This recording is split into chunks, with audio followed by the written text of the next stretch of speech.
안녕하세요. 독서계절입니다. 얼마 전 종영한 드라마 1000원짜리 변호사 보셨나요? 단돈 1000원이라는 수입료만 받고 돈 없고 빽 없는 사람들을 위해 변호하는 천지훈 변호사의 활약에 통쾌함을 느끼신 분들 많으실 것 같은데요. 절도전과 사범이라는 이유로 억울한 누명을 쓰게 된 피고인은 변호하면서 천지훈 변호사는 이런 말을 합니다. 증거가 충분하지 않을 경우 법은 피고인에게 유리하게 판결해야 한다. 10명의 범인들을 놓치는 한이 있더라도 한 명의 억울한 사람을 만들어서는 안 된다. 법은 누군가의 해석과 집행이 필요한데요. 윤석열 정부 출범 이후 법치주의가 굉장한 화두로 떠오르고 있는 지금 우리가 과연 법이란 어떠해야 하는가 한 번쯤 고민해보는 시간을 가지면 좋을 것 같아서 오늘은 조국 교수님의 법 고전 산책을 소개해드리겠습니다. 법 고전 산책은 조국 교수님에 대한 정치적 논쟁을 떠나서요. 이 시대에 우리가 꼭 읽어봐야 할 좋은 교양서입니다. 2000년부터 2016년까지 오마이스쿨이 주최한 조국의 법 고전 읽기 강연을 바탕으로 씌워진 책이고요. 21세기 대한민국을 바라보는 관점에서 꼭 읽어야 할 법 관련 고전 15권을 소개하고 있습니다. 제목이 법 고전 산책이라 굉장히 어렵게 느껴지시죠? 표지 역시 다루고 있는 고전이 이렇게 영어로 쭉 나열되어 있어서 좀 어렵게 느껴지실 텐데요. 강연을 정리한 책이라 구어체로 씌워져 있어서 굉장히 술술 읽히고요. 위대한 사상가들의 고전을 읽기 쉽게 풀어서 설명해주고 있어서 힘들이지 않고 재미있게 읽을 수 있는 책입니다. 법 고전 산책은 총 10장으로 구성되어 있는데요. 1장에서 5장까지 민주공화국이 어떻게 형성되었는지에 대한 뿌리를 찾으면서 인민의 자기 권리, 평등, 권력 분리 등에 대해서 말하고 있고요. 법 집행에 대한 관점도 제시하고 있습니다. 6장에서 9장까지는 국가는 개인의 자유에 어디까지 개입할 수 있는지, 국가가 정한 법이 인간의 정의에 위배된다면 시민은 과연 어떤 행동을 할 수 있는지에 대해서 얘기하고 있고요. 10장에서는 세계가 평화로워지기 위해서 어떻게 해야 되는지 칸트를 통해 얘기하면서 책을 마무리하고 있어요.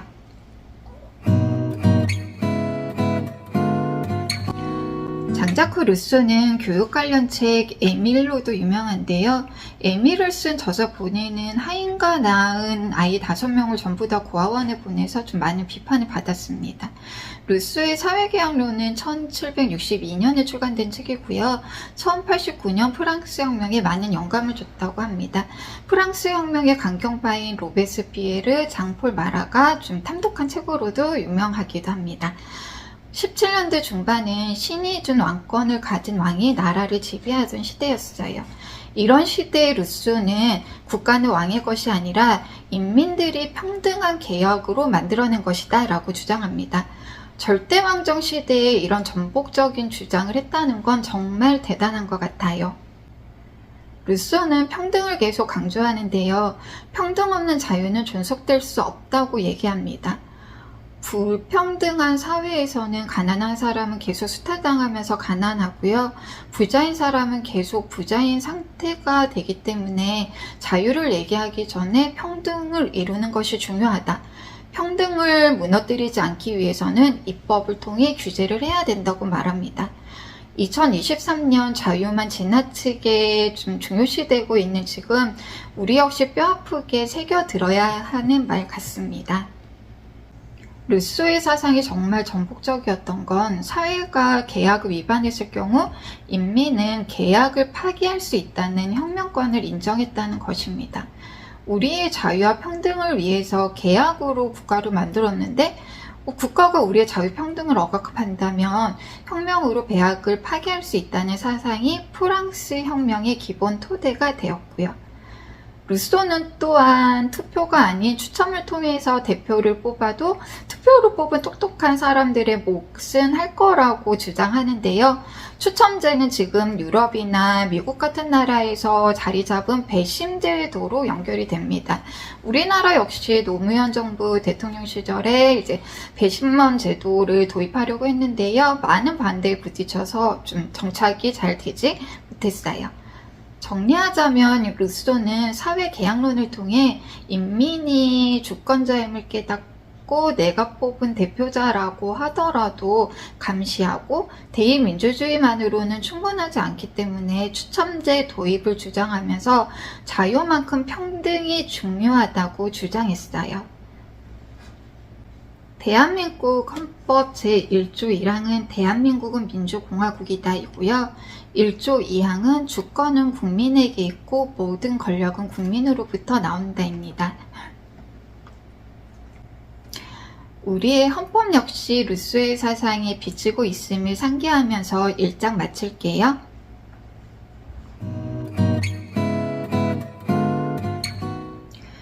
몽테스키에는 프랑스의 귀족 출신 법률가로 부잣집 딸과 결혼해서 재산도 많았고요. 큰아버지로부터 법원장 자리도 물려받은 그 시대의 대표적인 상류층이었습니다. 그런데 몽테스키에는 본인이 기득권의 자리에 있음에도 불구하고요. 프랑스의 절대군주제, 법률 법관에 의한 재판 등을 비판합니다. 법의 정신은 1748년에 출간된 책인데요. 루소의 사회계약론이 1762년에 출간이 됐으니까 14년 정도 빨리 나온 책이에요. 네.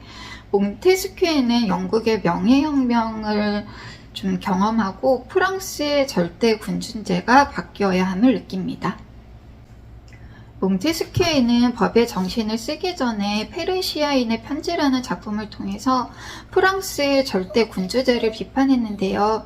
그 시대의 법률에 의해 얼마나 많은 사람들이 피해를 당했는지 알 수 있는 대목입니다. 권력이 서로를 견제하기 위해서는 분리되어 있어야 한다고 주장하면서 상권 분립을 최초로 제기했고요. 추첨제 민주주의를 통해 대표자를 무작위로 뽑자고 주장합니다. 재판관은 피고와 사회적, 신분적으로 동등한 위치에 있어야 법에 의해 피해당하는 인민이 줄어들기 때문에 배심 재판, 시민 재판을 해야 된다고 강하게 주장하기도 했고요. 지금 시대에도 대통령이나 국회의원에 대한 민주적 통제는 가능하지만 사법부에 대한 민주적 통제는 좀 봉쇄되어 있거든요. 무소불위의 권력이죠. 네. 법관의 독립을 존중해야 하긴 하지만 시민의 재판 참여 없이는 법관이 법관 귀족이 되는 것을 막을 수 없다라고 주장했는데요. 2023년 지금 대한민국의 검찰은 기소권과 수사권 모두를 독차지하고 있습니다. 몽테스키회가 지금 대한민국의 검찰을 봤다면 아마 혀를 찼을 것 같네요. 루소 역시 추첨제를 찬성했는데요. 그 시초는 몽테스키회라고 보시면 될 것 같습니다. 이 시대에 프랑스에서는 법관이 상속이 됐고요. 몽테스키회 본인 스스로가 귀족 출신의 법률가였는데 추첨으로 배심원을 뽑는 게 훨씬 낫다라고 주장을 했기 때문에 엄청난 비판을 받습니다. 뿐만 아니라 선출된 자가 적합하지 않으면 누구든 탄핵할 수 있다는 주장도 하는데요. 절대왕정주의 시대에 정말 앞서가는 사상가였던 것 같습니다.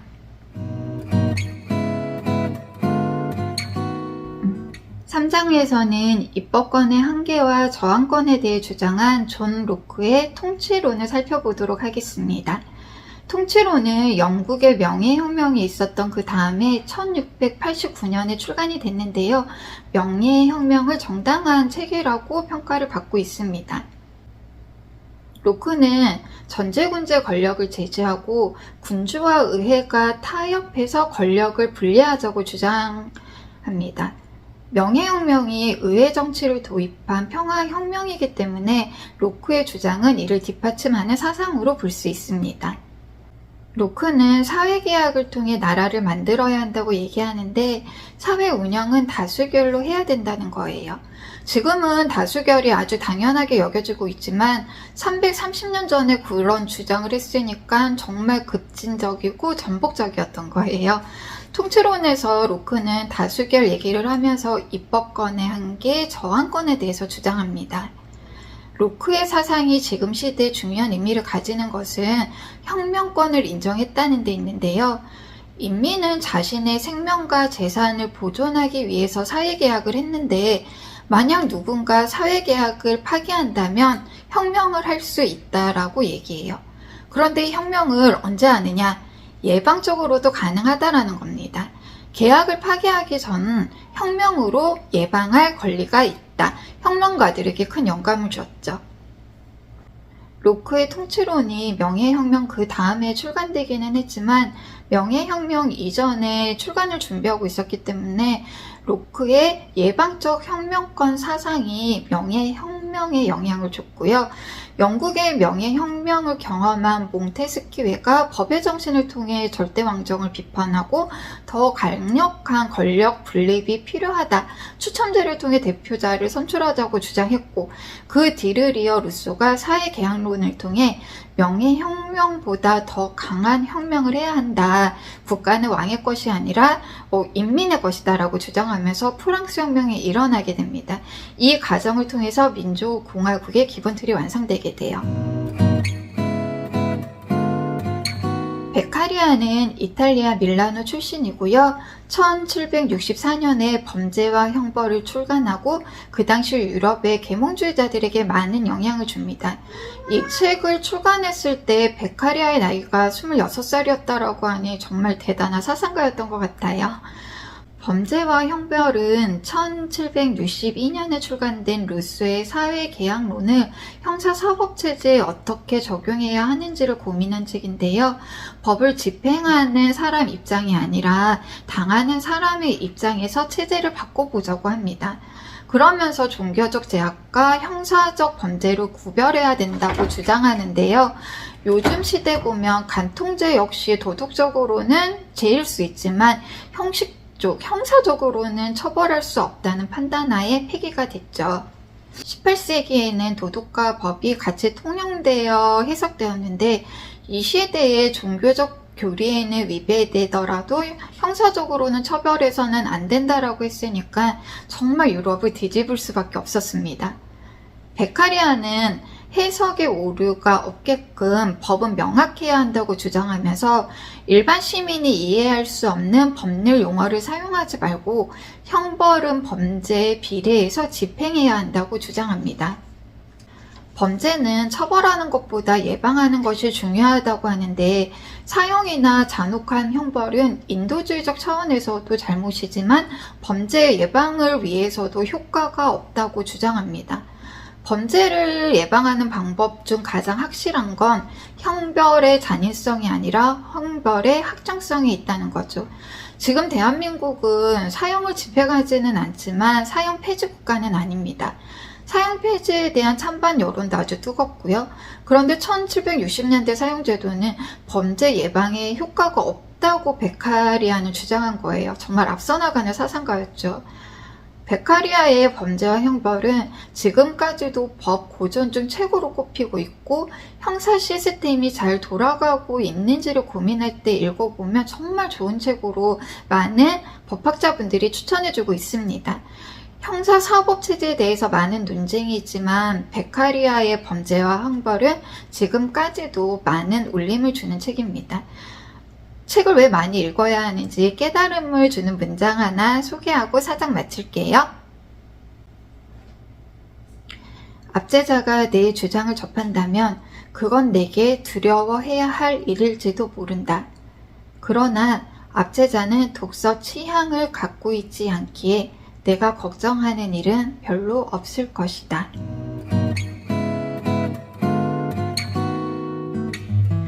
5장에서는 미국 혁명에 영향을 준 책 3권을 소개하고 있습니다. 토머스 페인은 군주제와 귀족제를 비판하면서 미국은 공화국을 만들어야 한다고 주장했어요.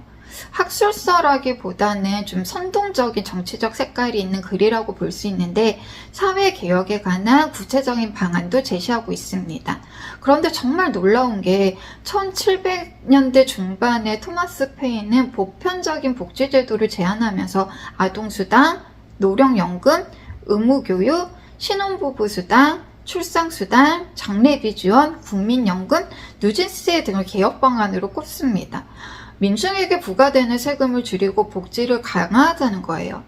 21세기 대한민국 선거에서 보편적 복지를 늘리자라고 얘기하면 포퓰리즘이라고 비난하는 사람들이 있는데요. 1700년대 중반에 이런 주장을 했다라는 것은 정말 대단한 것 같습니다. 하지만 토마스 페인의 복지정책은 현실적으로 인정받지 못하다가 150년이 지난 대공황 시절에 루즈벨트 대통령이 뉴딜 정책을 통해서 이제 첫 걸음을 내딛게 됩니다. 신자유주의 시대로 들어서면서 복지정책은 점점 후퇴하고 있고요. 양극화는 점점 심해지고 있는데요. 그래서 토마스 페인의 글이 좀 더 의미 있게 다가오는 것 같습니다. 페더럴 리스 페이퍼는 소수자를 보호하기 위해서 사법을 통제해야 한다는 선언문입니다. 미국 건국의 아버지라 불리는 세 사람이 함께 지은 책이고요. 권력을 분리하고 대의제 민주주의를 통한 다수결 원칙을 적용해야 하긴 하지만 이럴 경우에 다수자는 소수자를 억압할 수밖에 없는 구조가 만들어진다고 합니다. 인민의 51%가 다른 49%의 권리를 빼앗을 수도 있기 때문에 사법부가 소수자를 보호해야 되고 연방대법원이 그 역할을 해야 된다고 하는데요.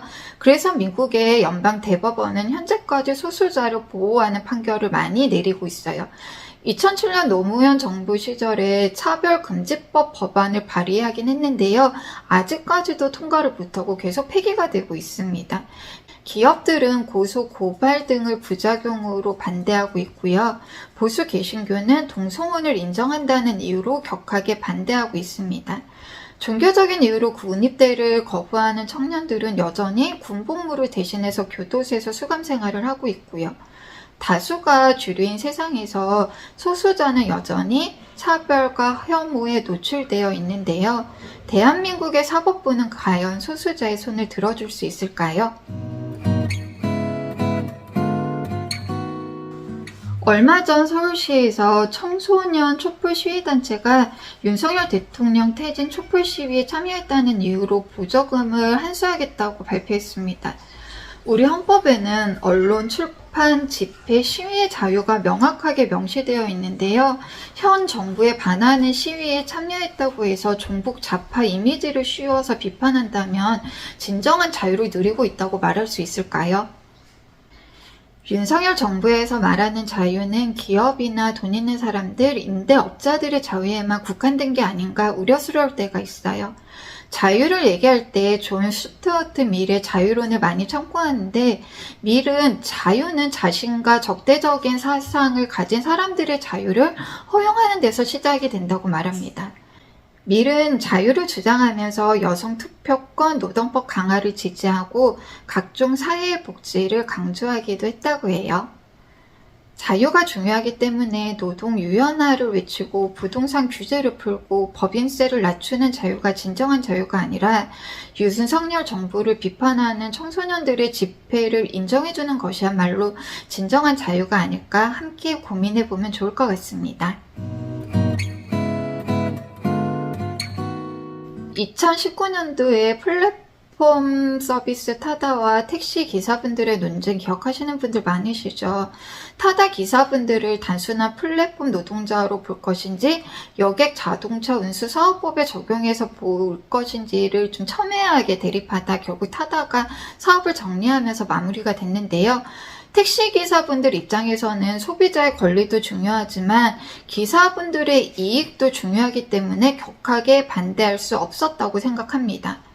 법률은 이익과 목적이 존재하고 법률이 시행되기 전까지 수많은 계급 투쟁을 동반할 수밖에 없습니다. 19세기 루돌프 폰 예링이 최고의 법률가로 인정받는 이유가 개념 법학이 대세인 독일에서 법의 목적과 이익을 알아야 제대로 된 법률이 될 수 있다고 주장했기 때문이에요. 법률을 법률로만 보지 말고 법률 뒤에 어떤 집단의 이익이 반영되어 있는지를 보자고 주장한 겁니다. 법의 최고의 목적은 결국 평화인데 평화를 위해서 투쟁해야 한다고 말하면서 투쟁하지 않고 권리 위에 잠자는 자는 보호받지 못한다라고 했어요. 지금 우리가 당연하게 생각하는 권리들이 알고 보면 다 투쟁을 거친 거더라고요. 노예제 폐지, 농노제 폐지, 신앙의 자유, 여성 투표권 쟁취, 인종차별 정책 폐지 등 쉽게 이루어진 건 하나도 없는 것 같아요. 책에 재미있는 에피소드가 나오는데요. 1969년에 한 시민이 공중전화기에 동전을 넣고 전화를 걸었는데 전화가 안 걸리는 거예요. 보통 사람들은 돈 버렸네 하고 그냥 집에 갈 건데 이분은 국가가 공중전화기를 관리하지 않았기 때문에 전화기가 고장난 거라고 붕괴를 해서 소송을 제기합니다.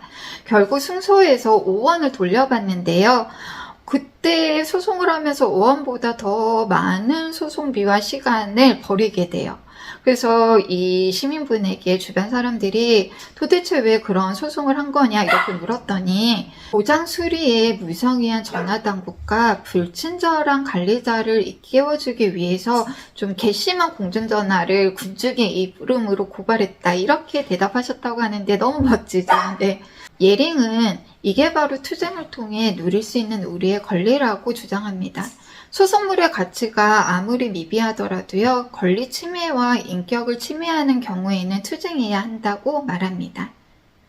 일상에서 우리의 권리를 찾기 위해 적극적으로 싸울 것을 다짐하며 이 장을 마칠게요.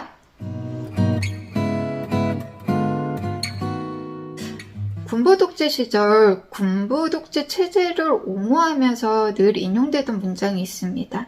소크라테스는 악법도 법이라고 했다. 그러니 악법도 지켜야 한다. 민주화 운동을 하더라도 법은 지키면서 해라. 좀 이상하죠? 우리가 알고 있는 소크라테스가 내가 아는 것은 아무것도 모른다는 것이다. 무지를 아는 것이 곧 삶의 시작이다. 이런 깨달음을 준 철학자인데 악법도 법이니까 지키라고 얘기하진 않았을 것 같아요. 그런데 우리는 왜 소크라테스가 악법도 법이라고 얘기했다고 교육과정에서 배워야 했을까요? 사형 판결을 받은 소크라테스에게 친구 크리톤이 도망갈 준비를 다 해뒀다. 도망가자라고 말하니까 소크라테스가 거절하거든요. 재판 과정에서 불의에 굴복하느니 죽겠다고 얘기를 했는데 내가 도망을 가버리면 자신이 한 말을 지키지 않는 것이 되니까 사형을 그냥 받아들이겠다는 취지였습니다. 소크라테스는 아테네 도시국가 공동체와 법률을 존중했고요. 국법에 따른 재판 역시 존중했습니다. 하지만 자신에게 내려진 배심원들의 판결에는 불이하고 승복할 수 없었기 때문에 자신의 죄를 인정하지 않아요. 오히려 소크라테스는 악법도 법이라고 얘기하지 않았고요. 자신은 악법에 의해 죽임을 당하는 것이 아니라 재판관들의 어리석음에 기인한 그릇된 판단 때문에 죽임을 당하는 것이라고 주장합니다. 그런데 우리나라에서는 왜 교과서에 악법도 법이라는 문장이 버젓이 등장했냐면 1939년 일제감정기 시대 경성대 법학과 교수인 오사카 도모가 자신의 책에서 소크라테스의 사상을 악법도 법이다라고 요약을 하면서 오사카 도모에게 배웠던 한국의 법률가들이 해방 이후 법조 개혁에 진출하고 법 교수가 되면서 당연한 진리처럼 내려오게 된 거예요. 고전은 읽기 어렵다 보니까 잘 읽지 않게 되잖아요. 저 역시도 요약본을 보거나 해석한 책을 보는 경우들도 많은데요. 그러다 보니 악법도 법이다라는 주장이 고쳐지지 않고 계속 이어지고 있었던 거예요. 소크라테스는 자신의 죄를 인정했으면 충분히 사면을 받을 수 있었음에도 불구하고 죄를 인정하지 않고 사형을 받아들입니다. 악법도 법이기 때문에 받아들인 게 아니라 아테네의 법률을 존중하기 때문에 그리고 자신의 죄를 인정하지 않았기 때문이에요. 간디나 헨리 데이비드 소로 등으로 유명해진 시민 불복종 운동의 시작은 소크라테스가 아니었나 생각합니다. 9장에서는 시민 불복종에 대해서 얘기하고 있는데요. 소포클레스와 헨리 데이비드 소로입니다. 소포클레스는 기원전 400년 정도에 살았던 사람이고요. 그리스의 유명한 극작가이자 정치인, 배우이기도 했습니다. 안티고네는 오이디푸스의 딸인데 오빠가 2명 있었어요. 한 명은 애국자였고 한 명은 매국노였습니다. 매국노 오빠가 죽자 크레온 왕은 그 오빠를 매장한 사람은 누구든지 죽이겠다고 한 거예요. 하지만 안티고네는 왕의 명령을 따르지 않고 오빠를 매장을 해주는데요. 크레온 왕에게 인간의 법 위에 신의 법이 있다. 왕의 법으로 인간의 정의에 위배되는 행동을 하게 되면 불복종하겠다라고 한 겁니다. 우리 정서에는 보편적인 정의라는 게 있는데요. 아무리 법이라고 해도 보편적인 정의를 거스를 수는 없다는 겁니다. 소포클레스가 안티고네를 쓴 이유는 왕의 명령은 중요하다일 수도 있을 것 같은데요. 남겨진 우리에게는 국가의 법이라고 해도 정의에 위배된다면 불복종해도 된다는 깨달음을 주고 있습니다. 월전으로 유명한 헨리 데이비드 소로는 19세기 노예제도를 비판하기 위해서 인두세를 내지 않고 감옥에 수감되는데요. 노예제도에 찬성하는 국가에 세금을 낼 수 없다는 건데 시민 불복종 운동을 행동으로 옮긴 첫 사례라고 볼 수 있습니다. 소로는 우리는 먼저 사람이 되고 그 다음이 국민이 되어야 한다. 법에 대한 존경심보다 정의에 대한 존경심을 더 함양하는 것이 바람직하다라고 주장했어요. 국가의 법보다 인간의 법이 더 중요하다고 외친 안티고네와도 좀 맞닿아 있습니다. 헨리 데이비드 소로의 불복종은 소극적인 저항으로 볼 수 있는데요. 노예제도를 비판하기 위해서 노예주를 죽이고 무력투쟁을 하고 무기창고를 습격하고 전쟁을 벌리다가 사형당한 존 브라운을 소로는 가장 위대한 미국인이라고 추켜세웁니다. 반역죄로 처형당한 사람을 위대한 미국인이라고 소로는 칭송한 거예요. 세금을 내지 않는 소극적 저항을 하기는 했지만 사람을 죽이고 무력 시위를 벌인 존 브라운의 투쟁 역시 존중해 줬습니다. 다만 불어대는 폭력의 범위는 어디까지인지에 대한 고민은 우리에게 남겨진 게 아닌가 싶습니다. 이번 1월 26일 시민 언론인 민들레가 12구 참사 유가족 명단을 공개했다는 이유로 경찰에게 압수수색을 당했다고 하는데요. 헌법에 명시되어 있는 언론의 자유를 무소불위의 권력인 검찰이 스스로 어긴 것이 아닐까 싶습니다. 대통령 부인 김건희 씨의 도이치모터스 주가 조작 사건에 대한 증거는 계속 나오고 있고요. 검사들이 재판에서 새로운 사실들을 계속해서 밝히고 있는데 검찰은 제대로 기소조차 하지 않고 수사도 하지 않고 있습니다. 2023년 검찰 출신인 윤석열이 대통령인 이 시대에 법은 과연 어떠해야 될까요? 견제당하지 않는 권력은 도대체 어디까지 폭주할 수 있을까요? 법 고전 산책 읽어보시면서 지금 우리는 법을 어떻게 다루고 있는지 한 번쯤 고민해보는 시간 가져보시면 좋을 것 같습니다.